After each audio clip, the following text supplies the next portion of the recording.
Well, it's clear we dodged the cannonball that was coming our way during the session with a 33% Medicaid funding cut. That did not happen. What did happen, though, was a 3% cut that went into effect this fiscal year. Now, that may not sound like much, but that's $55 to $60 million that's out of a funding stream of a program that's been chronically underfunded since 1999. So we didn't have further cuts. I want to be clear about that. We're grateful, but it really has put us in a squeeze, and that's, going forward, it's going to be difficult to provide the kind of care we want to provide. What I'm hearing around the state is folks that have had to put in wage freezes, lay off some staff.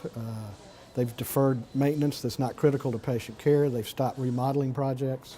They're renegotiating their leases to keep them in a level they can afford. So the main purpose, of course, the main focus is to not impact patient care if at all possible. But all those things are part of what we try to provide: good environment, good care, good food. All those things are at risk, at least in a real squeeze as we move forward.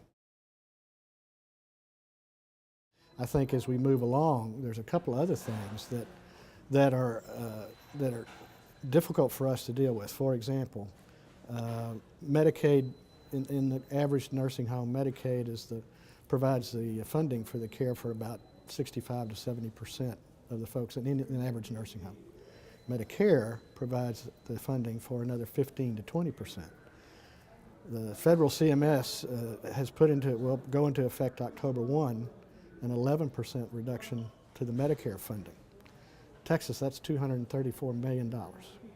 Boom, out of the funding stream. And Medicare has always helped counter the underfunding of Medicaid. So now we're getting a double whammy. Our basic message is enough is enough, particularly in Texas and nationwide. Medicaid's been chronically underfunded for years. So if you continue to chop at Medicare, which is what basically has helped keep things moving in a positive direction, then you're putting us in a double whammy that is not good for patient care. We certainly understand that, and one of the proposals we have made to members of Congress is to look at the various providers of long-term care. We call it post-acute care. That means after the hospital. And I think there's ways we're looking at anyway where if we could, in a uniform way, look at what the patients need and then develop a uniform payment system, which we don't have now. It's kind of all over the map.